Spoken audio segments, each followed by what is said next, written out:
Welcome to the Innovation Online series. Today we have some incredible guests from Cargill.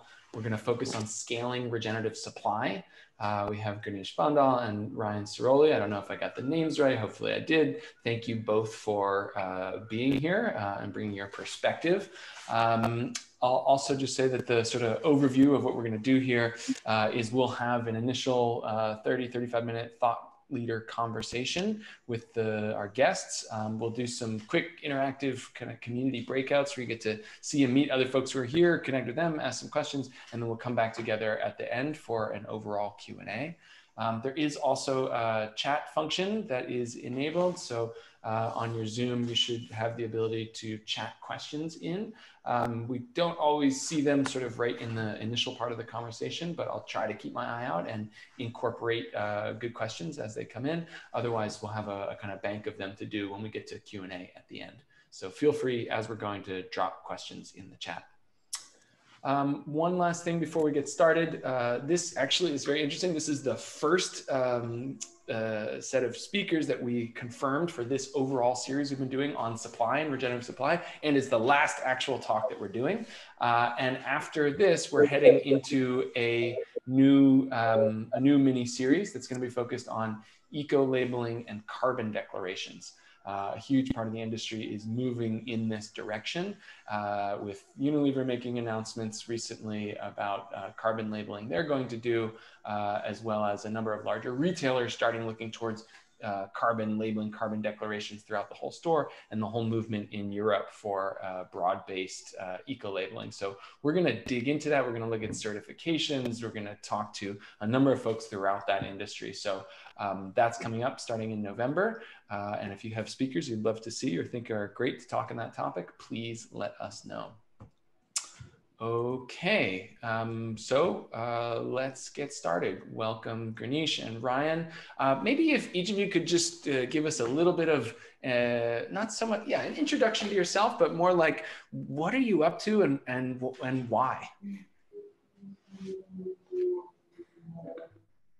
Sure, I'll kick off here. So, I'm Ryan Sirolli, and I'm part of our corporate sustainability team, or what we call our global impact team, for the last number of years, really looking at how we drive the adoption of regenerative agriculture kind of in the commodity space. So corn, wheat, soy, kind of that large scale commodity agriculture. And it's really, how do you drive, what makes sense for farmers? What are they going to lean into? What do they, how are they recognizing the value and the benefit of things like regen ag? And then how we translate that, right? So how do you translate the benefits or the outcomes or across the value chain, right? Kind of end to end. And so, really thinking any given day about like farmer experience, the engagement on that piece, and then how do you translate all of that as we talk to, our demand customers who are, CPGs or retailers or consumer facing, and then all those different partners along the way. And so, it's been a fascinating journey. I think about where we are today versus where we were even a year ago or 2 years ago. And it's just, in my wildest dreams, I never believed we'd be having these discussions around regenerative agriculture and soil health and the interest both at the farm gate and, and downstream and the awareness of ag. Like there's so many cool things happening right now that it's a super fun place to be working in and super important. So. Great. Thank you. Gurneesh. Yeah, thanks, first of all, for having us here. I'm really excited to be talking to you all about what Cargill is up to in this space. Like Ethan said, I'm Gurneesh Bhandal. I manage all of our sustainability work. That's part of our starches and sweeteners business for Cargill North America. And so if you think about it, that's all our corn, wet mills, and dry mills, and all the things that we do with corn for our food and beverage customers, but also our industrial customers. And so I kind of wake up every day thinking about making our corn supply chain more sustainable. So that's what I'm up to. But I mean, my background is sustainability, and I've always had a passion for food and agriculture. So I feel very lucky to be working in this space. I've kind of been able to marry my passion for sustainability and food and agriculture together. And Cargill, has been doing a lot in the space. I joined Cargill about 8 years ago, and even in that time, I've seen such a big difference in terms of where we are today. And as a corporation globally, we've set some really strong commitments around sustainability that include goals around climate change. So we've set a science-based target to reduce our carbon footprint, reducing greenhouse gas emissions in our scope 3 by 30% by 2030. We have water quality and water quantity related targets, and we have farmer livelihood related targets as well. And what I love about the approach that we're taking is we're looking at agriculture as the way we are going to meet those commitments, right? We're looking at agriculture as not just a problem. We recognize that a lot of our impacts are in that agriculture phase of the supply chain, but we're also looking at agriculture as the solution. It's the way we are going to meet our climate goals, our water goals, and our goals related to farmer livelihoods. So looking at agriculture as really the solution here. And really, Cargill is in that unique position where we have that direct connection to farmers, but we also have that direct connection to our customers who are consumer facing. So it's really exciting to be in that place where we can kind of connect the dots and connect resources and create connections that are really needed to make progress in this space. And so it's just a really cool and exciting time to be at Cargill. Awesome. Thank you, Gurneesh. Maybe I'll pass this back towards Ryan. How big is Cargill? Can you give us a sense of scale? And like when some folks saw you made a significant commitment around regenerative agriculture, you can talk a bit about that as well. But it seemed like a really big number. So yeah, is the commitment on regen ag, is that a huge part of Cargill's supply system, or is it just the tip of the iceberg and there's a lot more to come? Yeah, just give us a bit of a sense of scale of where and how you work. Yeah, I mean, so Cargill as a company is, we're a privately held food and agribusiness, right? We've been around for, 158 years now, I believe. So a long time, right? And a long legacy in agriculture and in food, and spanning everything from, crop origination. So key staples like corn, wheat, soy, canola, you name it, those, and so how we originate those, process those into further food ingredients, feed ingredients, fuels, bioindustrial purposes. We have a large animal protein business, so in beef, turkey, and now more recently into the broiler space. We're in transportation, so we do a significant amount of ocean transport, and then financial and risk management services. So, and a whole host of other things, right? So if you think about, where we touch food and ag, we're really, we touch so many different parts of that supply chain, from farmers to ultimately, downstream consumers and demand customers. For us, this, our commitment for North America was supporting farmers to advance regenerative agriculture on 10 million acres of cropland in North America over the next 10 years, right, or by 2030. And so for us, that's significant, right? I mean, it's a big undertaking. But in the grand scheme of things, right, 10 million acres is honestly pretty small when you think about just in the U.S. alone, between the corn, wheat, and soy that was planted this last year, we were, 230 million acres of just those crops just in the U.S. So while it's significant for us and it's a big step, it's going to take a lot more, beyond Cargill to really advance in this regen ag space if we want to have a really big impact. And it's encouraging to see that happening, right? So it's encouraging to see the likes of, your General Mills and PepsiCo's, Nestle's, and others that are really leaning into this. But, we hope our peers in this space, competitors in this space, right, and others are all recognizing the value and the opportunity to really drive this thing forward. What are some of the levers that it's going to take to move it forward? Like, as you think about 10 million acres, are you approaching them all the same? What are the different strategies that you're thinking in order to, move things forward at that scale? What are the key points? I can start with that one.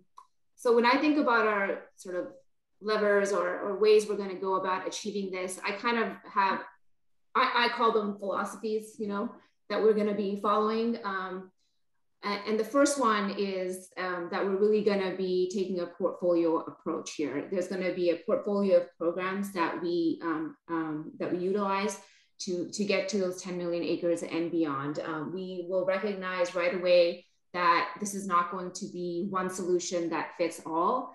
Every farm is different. Every county is different. Every state is different. Even between one farm, you can have different conditions within fields. So we know that it's not going to be just one solution that we tell farmers to adopt across the board. It's going to be it is a big global problem, but the solution will have to be very localized according to that farm. And so we're going to be working in a number of ways.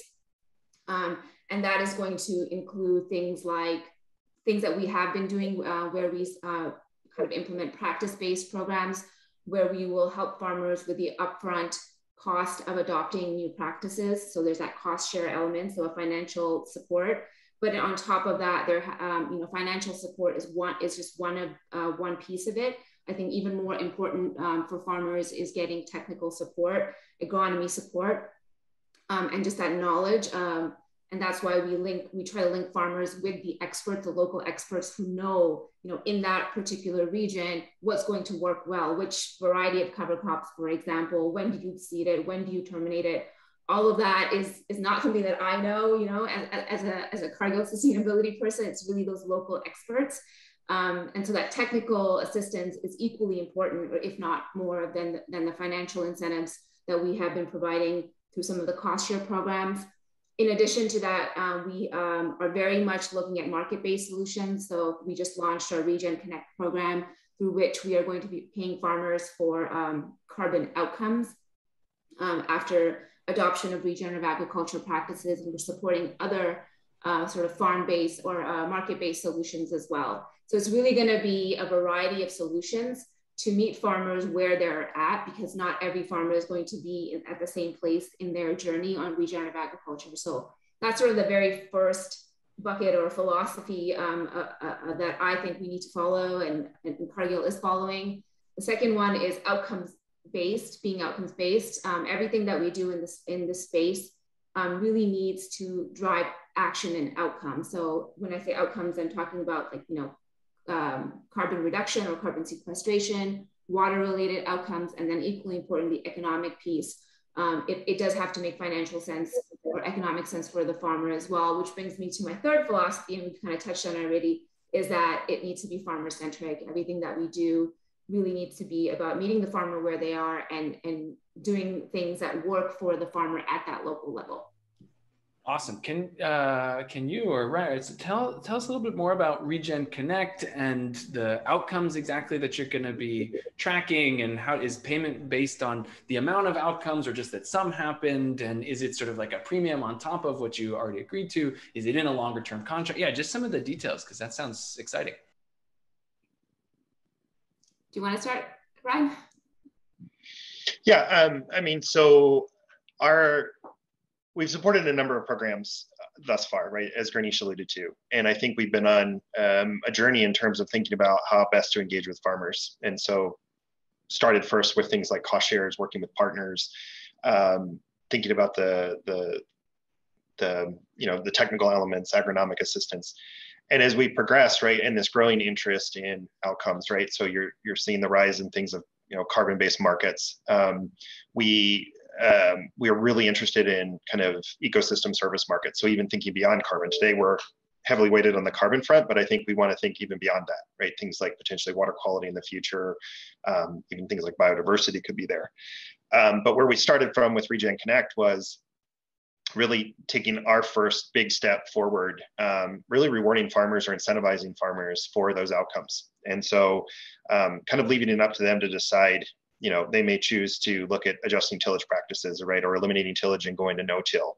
A lot of interest, obviously, in cover crops, and so if they're starting with cover crops into their system, those are logical places to begin. I think we will go beyond that, right? So if you're building a foundation on soil health principles, there's a lot of different ways to get there. So it's not let's not be prescriptive on practices, but those two as examples that, if these are new to that farm or that field specific, right? So we're introducing no-till or we're introducing cover crops or both.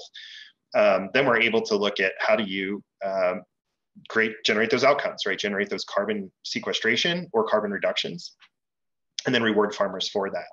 And we do that through a mix of both of modeling. So working in this case, we've partnered with Regrow using their DNDC modeling capabilities, and so you've got that ability to quickly help farmers understand, like on their soil types on that field, you know, what's the potential if they adopt different practices, and then they kind of choose what they want to enroll in. We also do a degree of sampling as well. So there's soil sampling comes into this for some of the actual measurement.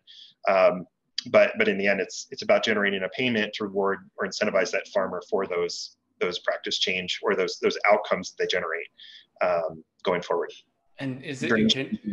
Is there like a price per percent organic matter, or like what can you talk at all about the sort of pricing mechanism that they're looking at? I mean, it's great to have both the modeled, and Regrow is excellent. Actually, they will join our next series that I was speaking about on eco-labeling and measurement and carbon declaration. So they're joining us for that. But yeah, how specific is it, or if you can share that that you're specifically rewarding on? Yeah, so the payments are based on the carbon that is sequestered by the farmers after adoption of regenerative agriculture practices, and the DNDC model will be used to predict, how much carbon will be sequestered, and based on that, farmers will receive first an upfront payment to support adoption, and then the remaining payment will happen after the crop cycle. And the payment is for this first year, we are working with sort of the carbon cycle, so it's $20 per metric ton carbon payment. And then after a year, we will kind of reevaluate based on how the market is going. But for this first year, it's a $20 per metric ton. Which is awesome. I mean, it's above market price. Verified emission reductions I've seen out there, at least in the US, you can get them for $10 a ton. In Europe, we've seen some amazing things on the carbon markets recently, spiking up over $60 a ton. What do you think is the future of these carbon markets? And do you see those ecosystem service markets coming in? Like, how soon can we pay someone for enhanced soil biodiversity or the water quality, Ryan, that you were mentioning? Like, is this next year? Is this 5 years away? Like, what's on the horizon in terms of these markets? Yeah, I mean, it's really interesting. Oh, go ahead. Yeah, no, I mean, so they're nascent markets, right? And I think there's a lot of questions around how to best scale those up. But certainly the level of farmer interest is there, right? I think they're really interested, really curious, really wanting to understand, where does this fit? Within the carbon space, you kind of have two pathways today, right? One is very clearly, as you mentioned, right? You can get into carbon offsets, right? So, and we could have a whole discussion around offsets. And then there's kind of how we're approaching this as Cargill, at least in North America today, which has been really around what I would refer to more as insetting. So how we work within our supply chains and our value chains to help reduce the emissions in our own supply chain. So for Cargill, it's about how we work towards meeting our own Scope 3 reduction, our Scope 3 targets. And ultimately then too, working along the value chain and helping our customers that are downstream meet their own Scope 3 targets or their net zero targets. And so really thinking about how we work within the value chain and within those, the supplies that we touch today to reduce emissions. And so you might look at that somewhat differently than if you're going, I'm just going to generate an offset, I'm going to sell it or trade it. And so it's, I think both pathways are there, right? A ton of interest in the offset market, but a ton of interest in this kind of growing in setting to meet Scope 3 or net zero goals. I think if you look at just the sheer number of commitments out there, right, and they're increasingly getting even stepping that up further and further, right? And you just look at the big retailers and CPGs, right, that have set Scope 3 targets, that have set net zero targets. We're going to need a suite of a lot of different pathways to be able to meet those goals. But I think the opportunity in agriculture, the opportunity through Regen Ag, I think there's a tremendous amount of interest and excitement as there's a pathway to do that. So I think on the carbon front alone, I think I think we believe pretty strongly that, this is going to continue to grow. There's going to be a growing interest and demand for ag-based carbon opportunities. Going beyond that, though, I think we really have that eye towards, right, when we're investing in regenerative agriculture, it's not just chasing carbon, right? It's about a system, right, that has a whole multitude of benefits. We know that there's water resource benefits, whether it's water quality or water holding capacity, or thinking about how we can move towards, in stress areas, how do we use less water, for irrigation or recharge. There's a whole discussion you can probably have around biodiversity and how do you measure it, how do you get to the impact around it, and as well as the farmer economic piece. And so if you're really valuing those ecosystem services, how do we begin to start to think about how we solve multiple different problems or opportunities and use a marketplace to drive that? The one example on water, right, we've supported the Soil and Water Outcomes Fund in Iowa, which was somewhat unique because that was where municipalities were actually purchasing the water quality benefits that came out of the programs that we supported. Cargill took the carbon benefits and the municipalities bought the water quality improvements. And it led to a really healthy payment for the growers in the region. And they jumped at it, right? And they leaned on it. But again, we weren't doing anything different at the farm gate, same investment in soil health and regenerative agriculture, but you're now just being able to help them, be incentivized or rewarded for multiple different outcomes, for both the carbon and the water bit. So it's very interesting. Yeah. It's sort of, you're saying it's got to be about the system. It's not just soil carbon. It's a more complex ecosystem of benefits and impacts, but then you're also making a system of the players that are involved and linking them together to find that sort of source of incentivization and the higher payments for farmers who are carrying out and achieving these outcomes. And this relates to a question that came in from Margot Zuckerman here in the chat, where she said, where's the funding come from within Cargill to do these payments? What's the business case? Yeah, I mean, Cargill is really investing heavily in this, right? It does come down. We've made very public commitments around climate, around water, around farmer livelihoods, and our 10 million regenerative agriculture goal, and we take that very seriously. And so that comes with investment from the company. I think Cargill, being a private company, kind of helps us in this space where we have a family that it believes in this and supports this and is willing to put that investment forward towards these solutions, because it is going to take a lot to scale those practices and to meet our targets. And so the funding, I mean, it is coming from the company within the business, and that I think is really demonstrates how serious we are and how committed we are to this.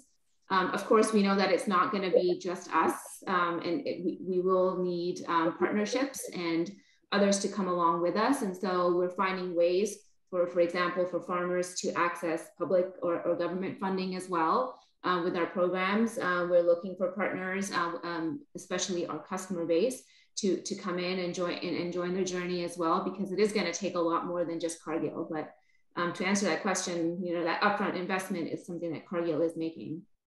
And do you think you'll need to, sorry, go ahead, Ryan. Ryan wanted to chime in, yeah. Yeah, just one other, right? I mean, I think part of, right, I mean, this is an investment in innovation, right? This is an investment in thinking about how we bring value to farmers every day, but at the same time, how we bring value to our customers all along the value chain. Cargill sits in such a unique place, right? By kind of sitting in the middle of this really strong, long, deep relationships we have with farmers and growers that we purchase grain from, and on the other end, right, how we help provide, ingredients, food ingredients, other inputs for our customers on the other end of the chain. And so I think we sit in a unique spot to be able to think about what are the new business models that we can help innovate around, right? How do we think differently about not just this physical transaction between, we bought grain, we processed it, we sold it, to, yes, we bought grain, we processed it, we sold it, but now you're also starting to incorporate, what are those other attributes, right? When you start to think about how you decarbonize your supply chain, or you start to think about, through the advancement of regen ag with those farmers that we work with every day, how do you, improve water resources, right? That we have commitments around and our customers have commitments around. So how do you begin to think about bringing that into the way you operate and bringing that into those product flows and those supply chains today? Not just as this, we traded something, we transacted, but rather, thinking differently about, the benefits of beginning to weave all of this together. And I think that's where we're spending a lot of our time and effort is kind of rethink the business model a little bit and see where it goes. And we're early, right? Nobody's figured this out yet, but it's leading to some really good discussions and some engaging in different ways than we have historically. And do you think, like, in the same way that you're increasing the value that you're delivering to your farmers and grower partners, do you think that your customers will also look to you as their sort of tier one supplier and say, oh, there's ecological outcome? Will you be able to attach the carbon sequestered, or the emission reduction from a supply shed where you're working with farmers, and then be able to pass that along as part and parcel of a story that's going to a brand that might make a product out of it and put it on the market? And do you think there will be an increased kind of financial value flow commensurate with that through the system?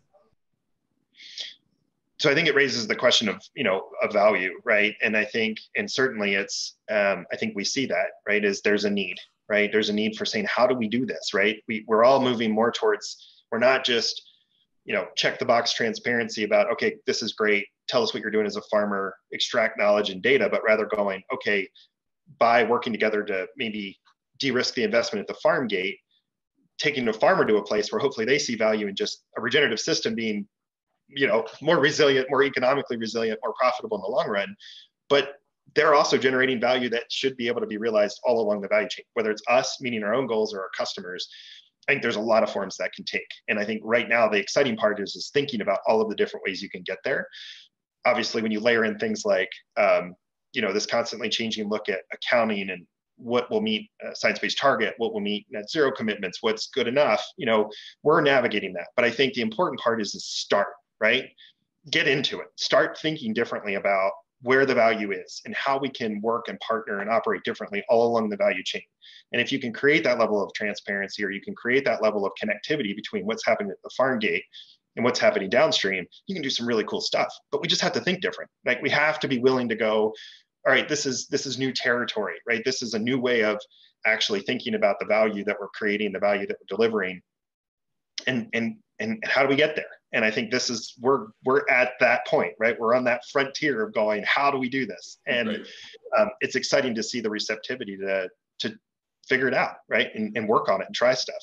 And a lot of it will fail, but some will work. So. Right, and that's why this is the Innovation Online series, because you're at that edge and pushing that edge. And How Good also takes this approach of saying, we don't have time to wait. Let's step forward. Let's try stuff. No, the data is not perfect. It'll never be perfect, but that doesn't mean you shouldn't make a decision and move in the right direction now. And we do know enough to do that. We do know enough to start these conversations with the different actors in our supply systems and take the next step. Even if we find out down the way, oh, we were a little off on that and need to aim it a bit over here, that's fine. You wouldn't have gotten there had you not started.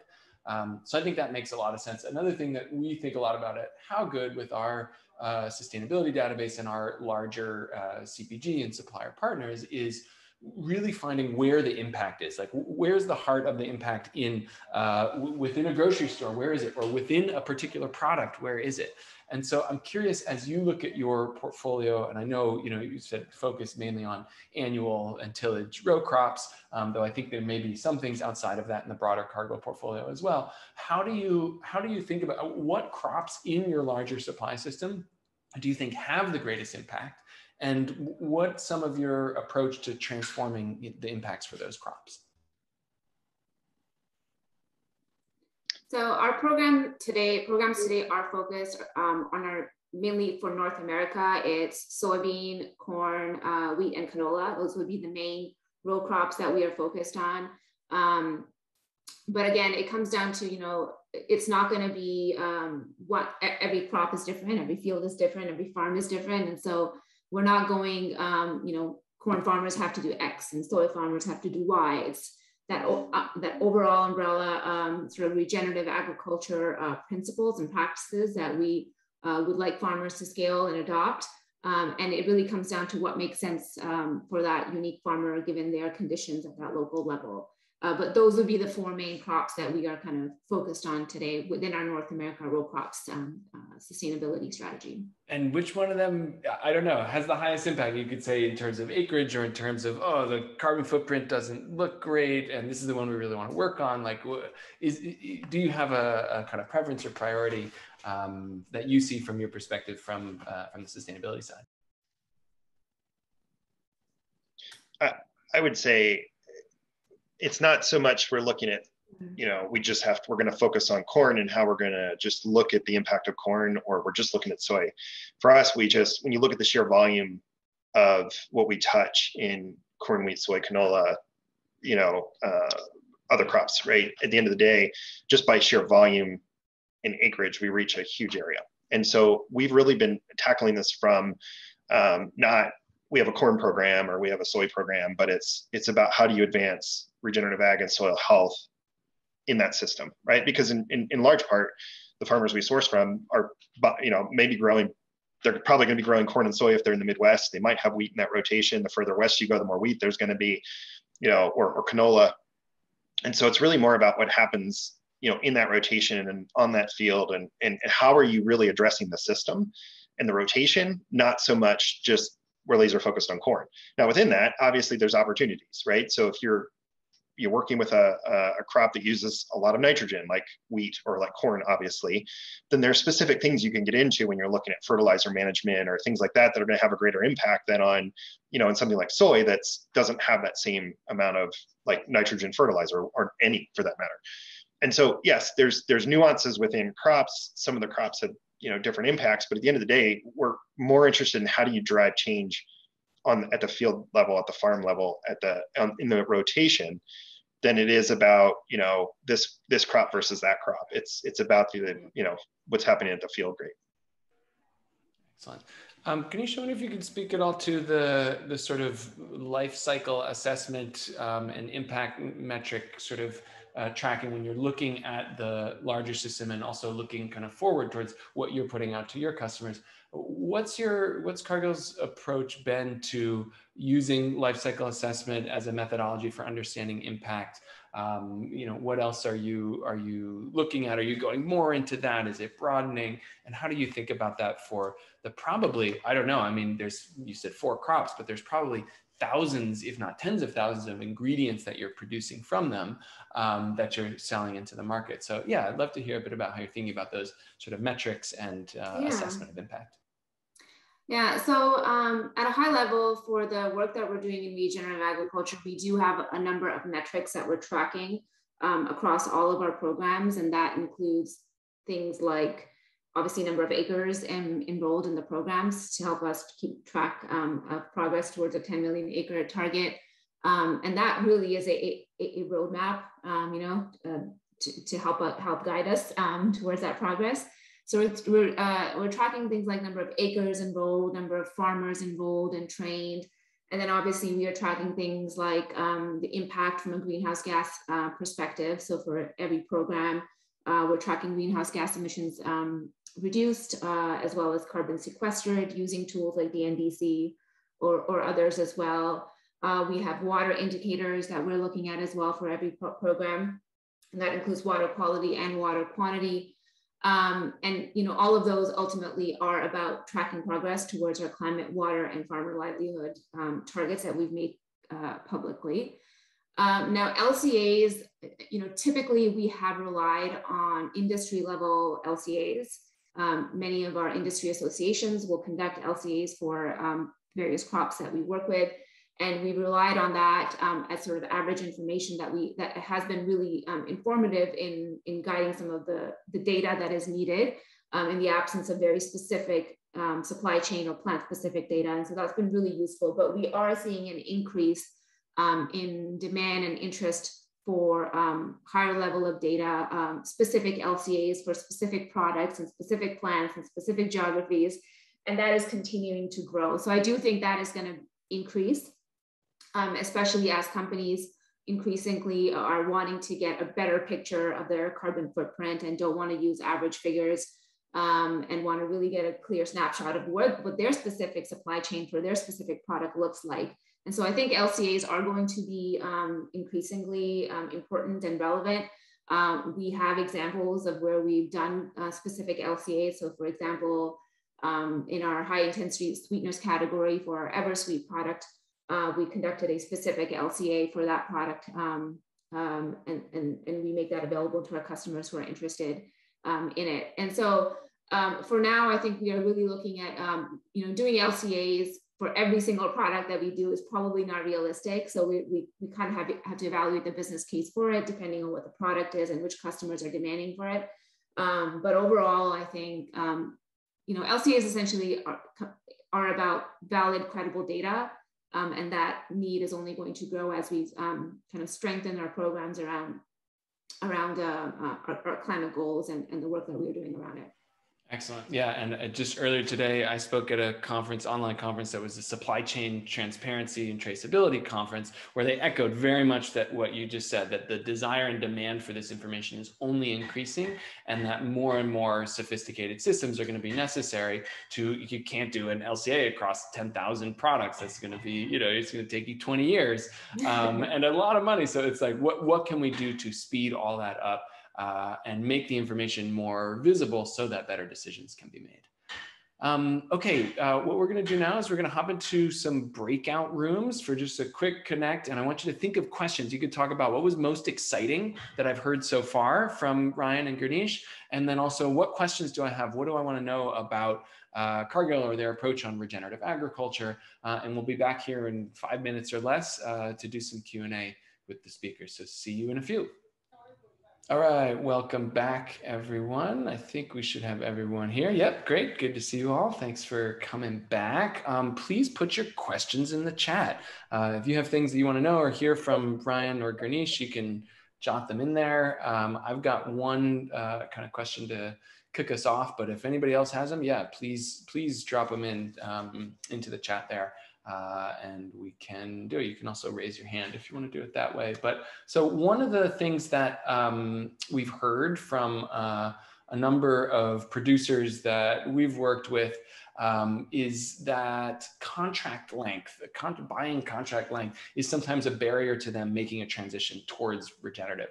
And that becomes even more pronounced with long-term perennial tree crops and things that take a bunch of years until they're even yielding, as opposed to an annual that you put in the ground and can harvest in 6 months. So I'm curious if you can talk at all about Cargill's contracts with producers, and what you're doing in terms of, is it a longer term? Danone, at one point we talked to them and they do 5-year contracts with their dairy producers.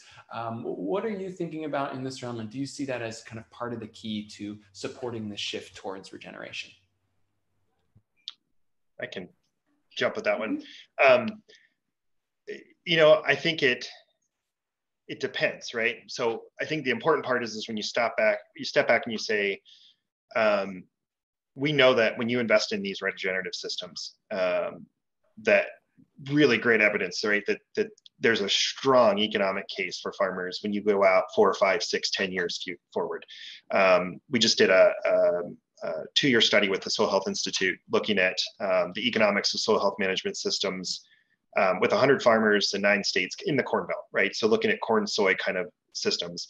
And, we found that for farmers, and those farmers that were in the study had to have been doing those systems for at least 5 years. And I think most of them were closer to 10 plus. Overwhelmingly, right? There was a really strong case, right? I think 97% of them, felt like they were more resilient than the other system previously, right? It's strong argument for when you look at drought, flooding, just stress. We saw huge improvements, right? 67% of them, I think, had yield improvements. Then you have lower cost, right? So overall, like really, the vast majority of them saw these really nice economic gains. The challenge is what do you do in year 1, 2, 3, 4, right? How do you get started and how do you get through that initial risk period to get to the point where this system just makes sense and sustains itself without question, or with limited question maybe. And so I think that's where we've tried a lot of different approaches. I think the contract piece comes up because in particular, coming back to kind of where we operate, right? Or at least at our part of Cargill, when we're thinking about corn, wheat, soy, commodities that are transacted, that are like this crop year, this budget year. We sell products that typically are going to publicly traded companies that buy phases this quarter, this year, right? This budget cycle. So, when we talked earlier about different business models, how do you start thinking longer term? Even a 2-year or 3-year in length. And I think the challenge is like end to end in the value chain is how do you take something that might be longer term in nature to a farmer, and then how does that translate as you think all the way along the value chain? And that's pretty hard to do, actually. It's harder to do than you would think. so that's part of it. So I think we're looking at, are there places to take that into account?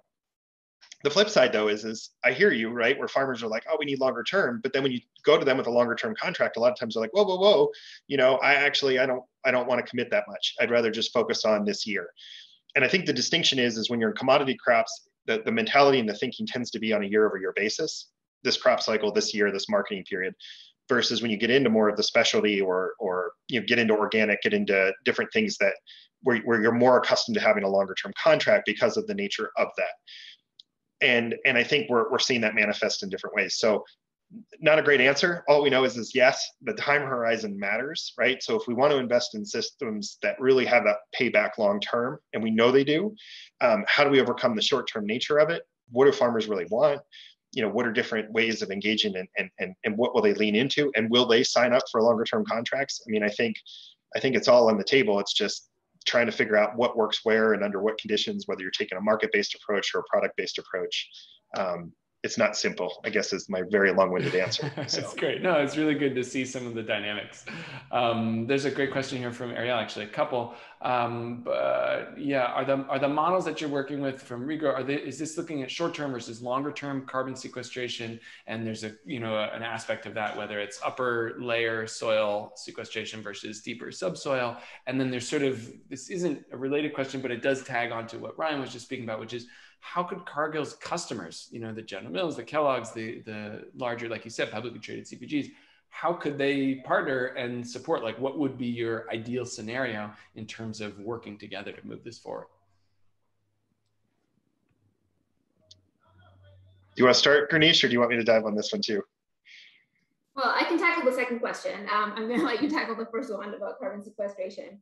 How can customers help us? We really want to hear from our customers, right? This is not something that we can do alone at scale. So we definitely need our partners, our customers to come along the journey with us. And that's really critical for the grower perspective as well, right? So at this point, regenerative agriculture is helping us sequester more carbon, and that today looks like in the form of carbon insets, which can be used towards progress against our own targets as Cargill, our climate goals, but it can also support our customers' climate goals around their scope 3 targets as well. And I think customers, our farmers want to see that. They want to see their environmental outcomes supporting their supply chain, their downstream supply chain, versus being sold an offset into another market. And I think the more that our customers are engaged and upfront and connecting with farmers, I think it sends a really strong signal, that demand signal that I think farmers need to see to really engage and help us scale these activities. So I think that support in the form of showing interest, showing demand, and of course that financial contribution, it would go a long way. And so I would encourage any of our customers who may be on this call or others, just get in touch with us, to talk to your account managers at Cargill. They'll connect you with us, and we can have a conversation about how we might engage and partner together to scale these activities across our supply chains. Thanks, Gurneesh. Yeah, Ryan, do you want to touch the carbon sequestration timeframes? Yeah, so obviously a point of usually a lot of question and debate on this one. So when for a farmer coming into our Regen Connect program, they're enrolling a field, right? So they come in, they go into our platform with Regrow, select or draw their field boundary, and that's the field they're putting in, right? And so when they enroll a field, they're enrolling for new practice adoption, right? So this is going to be meaning the additionality piece that we're looking for. So you put that field in, you say, we're going to go to no-till, and I'm going to layer cover crops in, right? So for the first time. And so using satellite imagery, we're able to kind of look back and see what's happened on that field over time. But now going forward, right, we may only be enrolling that farmer, right? It may be a year contract, but for this to work, right, we're going to need to make sure that we're maintaining it. So the goal here is that re-enrollment. So farmer enrolls this year, this is their base year. They're agreeing to, they're signing up to say, I'm going to reduce my tillage and plant cover crops. But now the onus is to make sure that field, we continue to monitor, right, imagery, all of that going forward, so that if we get 2 years in and they're going, you know what, I'm going to go back to tillage again, or I'm going to stop doing that, then obviously this question around permanence and the additionality rules, like we have to take that into account, that, it's obviously not permanent if that change happens. So it's really about that, what happens on that field and how we're measuring and monitoring that over time, and making sure that we're driving the re-enrollment to keep farmers engaged, versus taking the approach of saying, I want to enroll you in a 20-year contract and you're committing to me forever, right? So I think this is way more favorable for farmers. They like the ability to go into it. Higher risk for us to say, okay, we're going to have to make sure that that farmer keeps back and re-enrolling. But at the end of the day, I think it's trying to find that way to get them engaged, get started down the pathway. Yeah, and I think this actually, oh, sorry, go ahead. No, go ahead. I was going to say this bridges really well into the next question from Oystein here, which is about how will you support agronomists? How do you upskill and support extension agents and others to make sure that they're not necessarily doing what they learned in the past, but that they are working in a regenerative direction, that they're understanding and moving regenerative agriculture forward in order to support the farmers? Yeah, so I mean, I think on this front, we're trying to make sure that we have the right resources available, or we're making sure farmers have access to resources if they need help, right? So if their current agronomist is all in and they're going, hey, we'll support you through that, excellent. Drive that relationship. It's awesome. If you have a grower who's saying, I'm new to cover crops, I don't really know who to turn to, or I may not have the right support today, we want to make sure that we do, right? So we work really closely, partner with Practical Farmers of Iowa, right? Who's been just an awesome partner to be able to help farmers work through that, right? Just as help them step through the different decision. What types of cover crops? How do I plant it? How do I terminate it? Which for my fertilizer plan B? All of those kinds of things. We've recently brought a conservation agronomist onto our team. She's been an amazing addition, right? She just does a phenomenal job of being able to just connect with our farmers real time. Again, our role isn't to replace that farmer's agronomist. That is not the intention, right? It's just to make sure that if you're getting into this space and if you're looking for help, that there's a place you can turn to and reach out to. And we're really looking at a whole multitude of different partners out there that can provide that. There's a lot of great, a lot of the companies that we work with today, right? I mean, a lot of the input providers and a lot of, have teams of people that are out there working every day. So we need that support. We're just trying to make sure that we can connect a farmer if they're looking for it, that we have a resource available. And then, other things that we can do to help support just the understanding of the space in general. So like our work with the Soil Health Institute was really meant to be just available to the public to drive the understanding of the benefits of these kinds of practices or systems and what that looks like. So I think there's a lot going on today to help just with understanding of this. I think we're still pretty nascent in our understanding, but we need to make sure that we're supporting from an industry-wide lens. We need to make sure that we're supporting where we can, and then partnering where we have the right resources to help farmers. If I could just add to that, I think the center of all of this is a lot of trust. So one of the things that we've learned from our growers with this first year of Regen Connect is that our growers, really like to work with and deal with Cargill reps.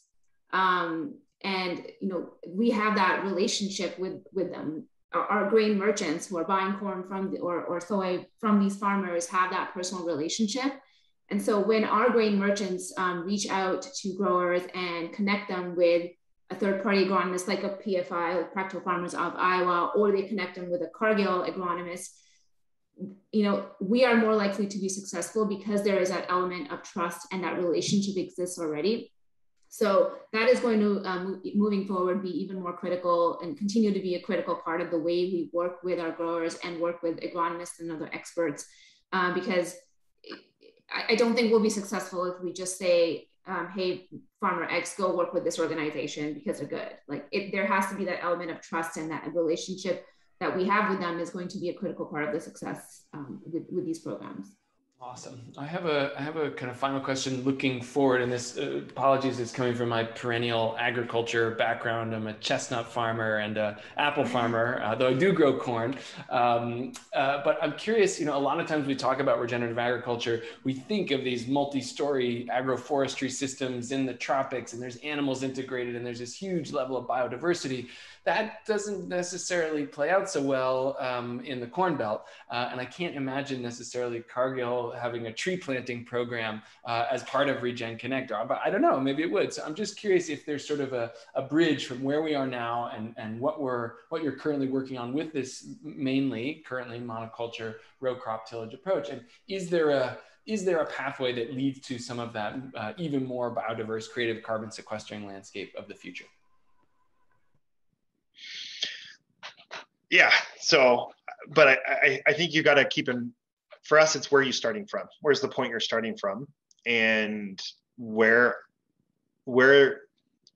how do you keep low barriers of entry and encourage steps forward, right? So again, if we think, just the sheer scale and of that 130 million acres of corn, wheat and soy in the US alone, what's the first step that can drive a really big step change and the kinds of impact you're looking for? And so hence why I think everybody's so laser focused on things like no-till and cover crops. Great, we should be, right? Because I think you can across a large number of acres have really begin to move the needle in the right direction. But what about that grower that's been doing this for 10 years or 20 years? There's great examples out there where they're taking those next steps and they're leaping out, right? Amazing. Who I look up to, I look Rick Clark in Indiana. He farms 7,000 acres and he does, corn, wheat, soy, but he is absolutely like pushing the boundaries of what you can do at scale in this space. And it's phenomenal, right? And if you talk to Rick, he's looking at what are those next 3 or 4 or 5, 10 things I'm going to do, and constantly pushing the envelope for how far you can take the system. And so the conversation you have, or what, when you talk to a Rick who's literally just off the charts pushing the boundaries of the upper end of this, or not even the upper end, but just the next phase in that journey, is different than if you're just starting with, hey, I'm going from conventional tillage and a traditional rotation into I want to take the next step. And so I think it's cover crops and no-till are easy to wrap your head around, but they can have a massive impact if you just got them on half the acres, in the Corn Belt, for goodness sake. It's massive. But it's not to say that the rest aren't important, right? Because I think it's just that journey, right? And where you are in that journey. And absolutely, let's make sure that we also have the right opportunities to create more Rick Clarks and help the Rick Clarks go beyond, right? Just as an example. And I think there should be a place there for everybody, but it's just where you're starting from and how do you drive towards scale. Awesome. Thank you, Ryan. Thank you, Gurneesh. Really appreciated having you here. Thanks to everybody for coming and your great questions. And we'll seeing you on upcoming innovation series in the coming months. Take care.